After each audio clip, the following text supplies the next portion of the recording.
मियाहारो lake चमुहनि आमसायो सानजा जराwo borok khoroksano romoi malkhungo dafuru bo borok romjane bo chiri khoka ano ba chiri baidi ano tlangi batharnai kya hnai chiri khokmani nuklai malang chalai khal lokorok aboni yagulo o chiri khokmani khanawai tongkosong borok bo chiri khoklai kha paithago o pati murokno tui srai srai ka sai khanarka pochim thanani SDPO DP Rai bo sai khanarka pati mung borokno orphangna bagiya kok wngkha je borokno robjakha bo khoroksa addicted borok tai orom nairok hingke rehab center ni borok rehab center o tlangnani naifruno khari phaio o charai tai aboni bagini rifriglai romlaimani koktoma borok gosika obo borokni chalia rifrigi rommani loko bwskango tai buphano logitoni romkha nibo saka Tripura hasteo rehab center ni khulogoi obake phanke romitlang bo babaisa phasing borok ni mokolo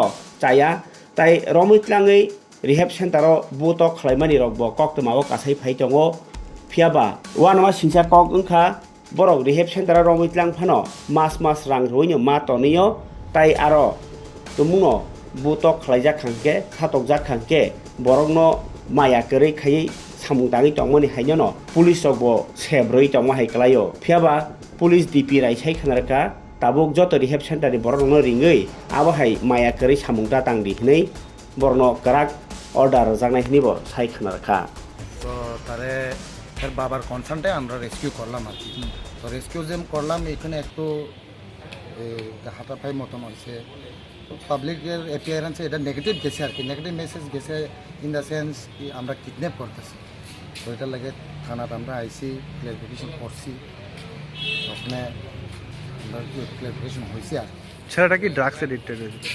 ছেলেটার একটু psychiatric problem আছে। আচ্ছা, তো মানুষের যে এই যে একটা মানে রিউমার ছড়ালো এটা নিয়ে কি বলবে মানুষের? এটার লাগে হলে যে এটা একটা মিসআন্ডারস্ট্যান্ডিং হইলো, সে আমরা একটু ভুল হইলো যে থানার থেকে পারমিশন লইলাম না। তো নেক্সট টাইম আমরা চেষ্টা করুন যে এটা যে থানার কনসার্ন লইয়াও এই কাজটা করুন। ঠিক আছে, আপনাদের এনজিওর নামটা কি? আপনার এনজিওর নাম রিবন ওয়েলনেস ফাউন্ডেশন। আচ্ছা, কোন জায়গায় এটা? এটা নন্দনগর। আর আপনার নাম? আমার নাম এন্ড্রিউ দেববর্মা। আপনি কি হয় এনজিও? আমি এনজিওর একজন সদস্য। আচ্ছা, ঠিক আছে। আসল বিষয়টা যদি একটু বিস্তারিত বলেন। রাত্রি প্রায় 8টা নাগাদ আমাদের কাছে একটা খবর আসে যে ট্রাইবাল ওয়েলফেয়ার অফিসের সামনে থেকে একজনকে জোর করে গাড়ি দিয়ে তুলে নিয়ে গেছে।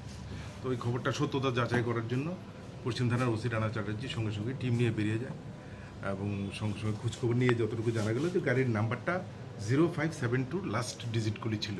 তো ফাইনালি সেটা গাড়িটার ডিটেলস বার করা হয়েছে, তার আইডেন্টিফিকেশন হয়ে গেছে।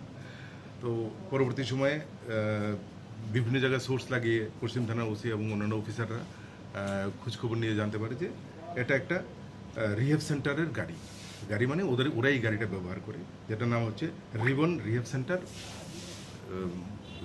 তো অ্যাকর্ডিংলি ওখানে যাওয়ার পর জানা যায় যে যেই ছেলেটাকে নেওয়া হয়েছে ওইখান থেকে জোরপূর্বক তোলা হয়েছে, তার নাম জর্জ দেববর্মা, ওর বাড়ি খোয়াই, সে একটি কমপ্লিট ড্রাগ এডিক্ট। ওর প্যারেন্টসরা ওইখানে যেটা ফর্মালিটিস আছে তারা সেখানে পিটিশন করেছে রিহেব সেন্টারে যে আমার ছেলেকে রিহেব সেন্টারে আনা হোক এবং তার চিকিৎসা করা হোক। তারা সেই অনুমতি এবং অন্যান্য যা ডকুমেন্টস দিতে হয় সবগুলি ওরা রেখে তারপর তারা এসে তাকে কৃষ্ণনগর থেকেই ফলো করতে থাকে তাকে ধরার জন্য। পরবর্তী সময় তাকে ওই ট্রাইবাল ওয়েলফেয়ার্স যেখানে আছে ওইখান থেকে ওকে আটকে তোলার সময় ও হইচই শুরু করে। অ্যাকচুয়ালি ও জানে ওকে রিহেবে নেওয়া হবে, তাই ওই হইচই করাতে হয়েছে কি আশেপাশে যারা লোকজন ছিল তারা সবাই একটা আতঙ্ক এবং স্বাভাবিক শহরের মধ্যে যেটা হয় তো আতঙ্ক তৈরি হয়। তো পরবর্তী সময়ে আমরা বিস্তারিত ডিটেলস সব পেলাম, আপনারা তো দেখলেন, ওদেরকে থানায় নিয়ে এলাম, সমস্ত বিষয়টা আমরা পরিষ্কার।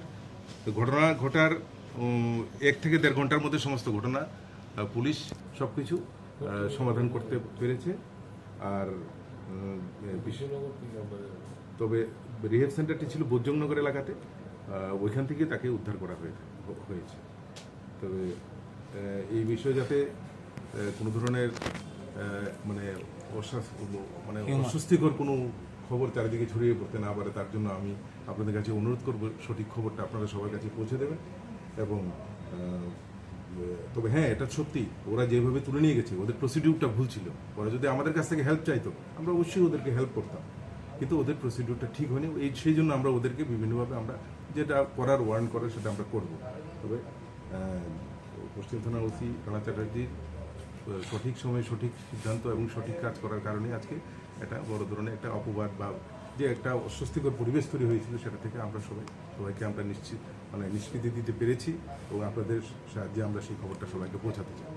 স্যার ওখানের প্রত্যক্ষদর্শীদের যেটা বক্তব্য বা বয়ান ছিল যে ছেলেটা বাইক চালিয়ে যাচ্ছিল, হঠাৎ করে একটা গাড়ি আসলো ওর পিছন দিকে, ওকে গলাতে ধরে ওকে হেঁচড়িয়ে নিয়ে গাড়িতে মানে টানা হেঁচড়ে করে গাড়িতে তোলা হয়েছে এবং বাইকটা আরেকজন ব্যক্তি এসে নিয়ে চলে গেছে। অন দ্য স্পটে ওর হেলমেট, ওর চশমা এবং ওর জুতাগুলো পাওয়া গেছে। তো এটা নিয়ে ওই সময় যে মানে একটা সন্ধ্যার সময় যারা রোডে ছিল বা পথচারীরা ছিল, প্রত্যক্ষদর্শীরা খুবই একটা মানে ভয় পেয়েছে এবং ওরও চিল্লাফাল্লা শুরু করেছে এবং যে ছেলেটাকে নিয়ে যাওয়া হয়েছে সে বলছে আমাকে বাঁচান, আমাকে মেরে ফেলবে। তাই আমি আপনাদেরকে ওকে জিজ্ঞেস করতে পারেন। তাছাড়া সবচেয়ে বড় কথা, ও জানে ওকে রিহেবের তারাই নিয়ে যাচ্ছে, ওর বাবা ওখানে বসে আছে, ও যেতে চাইছে না। এরকম করে কি হয়েছে? ও যেটা বলতে চাইছে, রেপ যারা যেভাবে এরকম করছে, শুধু এটা না, এরকম অনেক রেপ সেন্টার আছে যারা শহরের মাঝখানে হঠাৎ করে পুলিশকে না জানিয়ে এরকম ভাবে আতঙ্ক সৃষ্টি করছে, তাদের বিরুদ্ধে আপনারা কি ধরনের ব্যবস্থা আমরা সবচেয়ে বড় কথা যেটা এই অভিজ্ঞতাগুলি তো আমাদের হয়েছে, এখন আমরা সমস্ত রেহেবের যারা আছে তাদেরকে আমরা ডেকে আনি, সবাইকে ডেকে এনে আমরা যে প্রসিডিউর আছে সেটা আমরা ভালো করে ওদেরকে বুঝিয়ে দেবো এবং যাতে এই ধরনের পরিবেশ আর আগামী দিনে তৈরি না হয় সেটার দিকে যাতে তারাও সতর্ক থাকে। শহর থেকে এটা একটা খারাপ বার্তা যাচ্ছে যে শহরে যে সেই জন্য আমি আপনাদের কাছে অনুরোধ করছি আপনারা এই যাতে ভুল বুঝাবুঝি যাতে না। এবং এটার জন্য আমরা যতটুকু জানি পুলিশের আজকে একটা খুবই গুরুত্বপূর্ণ কনফারেন্স ছিল, সেখান থেকে সব পুলিশের দল তড়িঘড়ি ছুটে এসেছে, পুলিশের একটা হ্যারাসমেন্টই হয়েছে। হ্যারাসমেন্ট না, এটা মানুষের জন্য আমরা কাজ করি, এখানে হ্যারাসমেন্টের কিছু না। সঙ্গে সঙ্গে ওসি, আমি, পশ্চিম থানার ওসি, এডিশনাল এসপি সবাই আমরা কনফারেন্স থেকে বেরিয়ে এসেছি এবং সঙ্গে সঙ্গে আমরা